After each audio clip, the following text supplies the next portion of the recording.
Convergence of numerical integration. What is convergence? Well, in computation, convergence is huge, and this is the first time this word arises in this class. And we'll talk about it from the perspective of numerical integration, but really many numerical methods have a convergence issue. Any method where there is some kind of resolution, and in numerical integration, we have the number of rectangles, number of trapezoids, there's some kind of resolution parameter. And we know as we add rectangles or add number of points, our numerical integration becomes better and better and better. And convergence is the idea of, well, how much is good enough? How many rectangles do we need?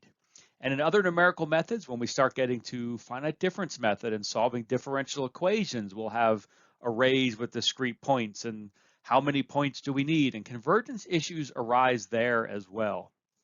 Now, a huge point I want to make here is as we add rectangles, we can get lazy and say as we add rectangles, the algorithm gets more and more accurate. And it's not correct to say that because there might be something wrong with the algorithm. Maybe we entered numbers wrong. Maybe we made a mistake somewhere. Who knows? So all we can say as we add rectangles is that the algorithm is becoming better converged, not more accurate. To say it's becoming more accurate, we would have to know that everything else is correct. So let's demonstrate this with a numerical integration. We will use discrete integration, and let's integrate sine x from 0 to pi. And why are we doing this? Because we know the answer, and that may help us figure out how many rectangles we need. So, well, we don't always know the answer ahead of time. In fact, we hardly ever do. Here we do because it's an example. So the question arises, how many rectangles do we need to get an accurate answer? And as far as I know, there's not really a way of saying that ahead of time. We will have to perform the numerical integration several times.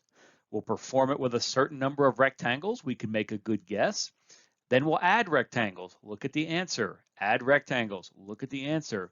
And we plot the trend of our answer as we're adding rectangles, and we will see it maybe bounce around, but somehow sort of exponentially approach the final answer. And when we can observe this exponential behavior, now we can choose where along that exponential we want to be. That whole thing is called a convergence study, and it's what we'll be illustrating here. And it is huge in computation. No computational algorithm can give a reliable answer without first performing some kind of convergence study. Let's just get the analytical answer. Okay, so we want to integrate sine x from 0 to pi. So the antiderivative of sine is negative cosine from 0 to pi. So we evaluate negative cosine at pi. We evaluate negative cosine at 0. We subtract, and we get 2. So we know ahead of time our answer should be 2. This is incredibly rare. We only have the answer ahead of time because I chose an easy example.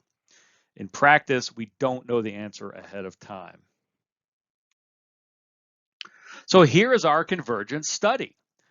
We're watching a discrete integration of the sine function from 0 to pi as we're adding rectangles, and I'm plotting the answer as we're adding more and more rectangles or segments. We know ahead of time the answer is 2, and we can watch that converge to 2.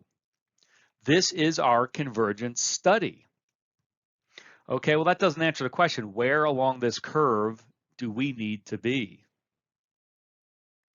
So very often, if I'm just performing sort of quick and dirty analyses or simulations, I'll choose a point, rather soon into this convergence curve, and that's pretty good. And maybe when I want to get my final answer at the end, then I might crank up the number of segments and get an answer from up here.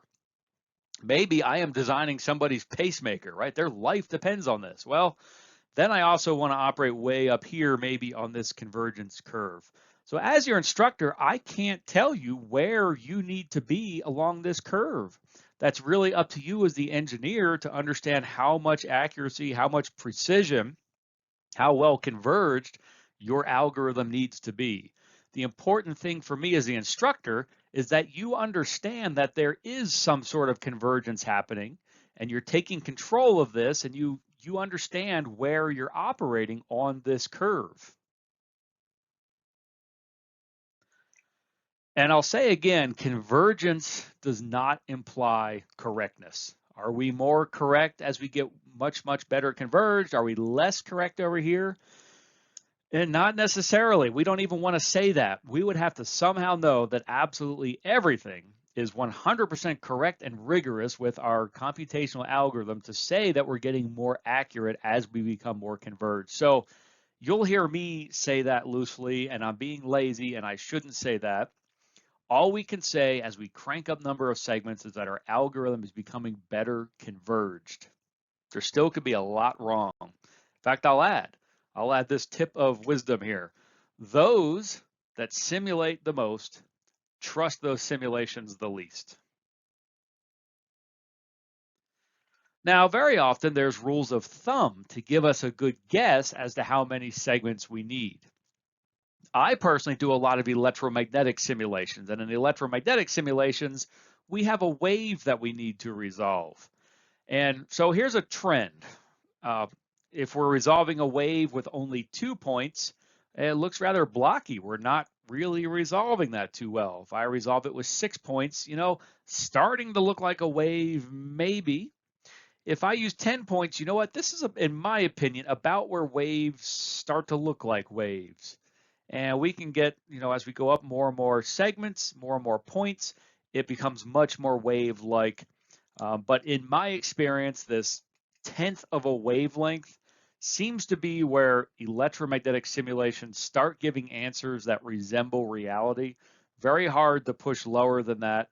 And sometimes that is sufficient. Other times we have to go higher. It really just depends how quickly the fields are varying. So often we might look at what's the highest frequency we're interested in and resolve that with at least 10 points. So that's just electromagnetics. All types of simulations probably have their own rules of thumb of how you can make a good first guess at the resolution or number of points you need. But always, always, always, a convergence study is how you determine that rigorously. From the bottom of my heart, thank you very much for watching this video. I love hearing your stories about how these videos helped you. I also love answering your questions. So please tell me your stories and ask your questions in the comment section. I promise I will try to answer every single question that's asked. If you like this video, hit the like and subscribe button. I also recommend visiting the official course website that has links to the latest versions of the notes, the latest videos, and there's lots of other resources to help you learn, including implementations in MATLAB. I'll see you in the next video.